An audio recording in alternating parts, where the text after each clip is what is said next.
Sementara itu, di desa Widoro Kandang, Buyut Antiogopo bersama Nyai Sagopi sedang membahas kelima anak mereka, yaitu Udawa, Kokrasana, Narayana, Rara Ireng, dan Rara Sati.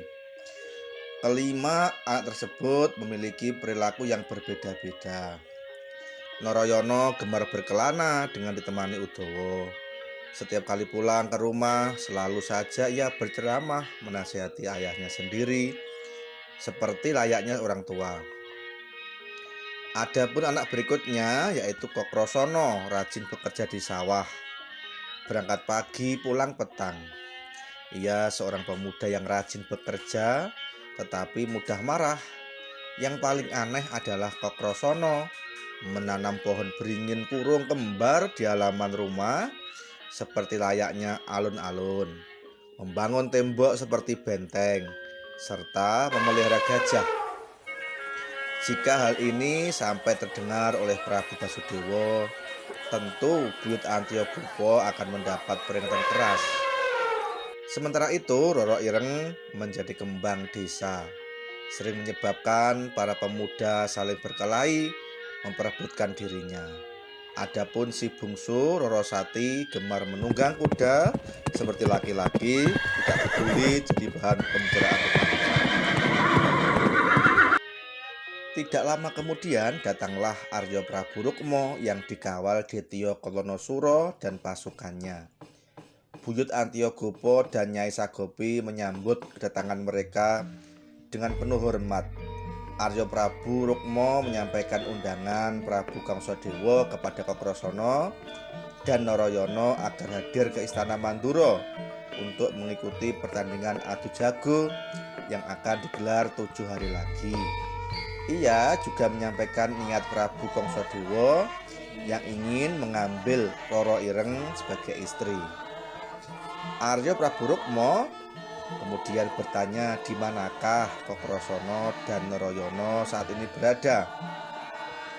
Buyut Antiogopo menjawab bahwa Narayana masih berkelana, sedangkan Kokrasana ada di sawah. Jika ingin Kokrasana datang, maka Arya Prabu Rukma hendaknya pura-pura memukuli Buyut Antiogopo. Arya Prabu Rukma menuruti saran tersebut. Ia pun pura-pura marah menuduh Buyut Antiogopo berbuat makar karena berani menanam pohon beringin kurung kembar, membangun benteng, dan memelihara gajah, sehingga meniru Istana Mandura. Ia lalu memukuli orang tua itu sambil memaki-maki. Tiba-tiba saja muncul seorang pemuda bule melabrak Arya Prabu Rukma. Pemuda bule itu tidak lain adalah Kokrasana yang marah-marah karena ayahnya dipukuli. Detya Kolonosuro segera memerintahkan pasukannya untuk menangkap Kokrasana. Pertempuran pun terjadi. Meskipun seorang pemuda desa, namun Kokrasana memiliki bakat kesaktian sejak lahir. Dengan cekatan ia mampu menghadapi para prajurit raksasa tersebut. Suasana yang berubah kacau ini dimanfaatkan oleh Arya Prabu Rukma untuk meloloskan diri. Sementara itu, Buyut Antiogopo sempat menyuruh Nyai Sagopi agar pergi menyelamatkan Rara Ireng dan Rara Sati. Detya Kolonosuro ngeri melihat ketangkasan Kokrasana dalam menghadapi pasukannya. Ia pun menangkap Buyut Antiogopo sebagai Hasandra untuk memaksa Kokrasana agar menyerah dan menurut dibawa ke Istana Mandura. Namun, Buyut Antiogopo tidak takut mati. Ia justru menusuk dadanya sendiri menggunakan keris. Kokrasana sangat terkejut melihat ayahnya roboh berlumur darah. Hatinya marah bercampur sedih. Buyut Antiogopo dengan sisa-sisa tenaga memintanya pergi mencari pusaka kahyangan untuk melawan Prabu Kamsadewa 7 hari lagi. Meskipun Kokrasana memiliki bakat kesaktian sejak lahir, namun itu tidak cukup untuk mengalahkan Prabu Kamsadewa beserta seluruh pasukannya. Setelah berkata demikian, Buyut Antiogopo pun meninggal dunia.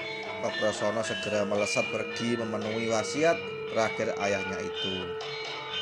Ditya Kolonosuro memerintahkan sebagian prajurit raksasa untuk mengejar Kokrasana dan sebagian lagi untuk mencari Arya Prabu Rukma. Ia sendiri mencari Roro Ireng yang telah kabur bersama Nyai Sagopi dan Roro Sati.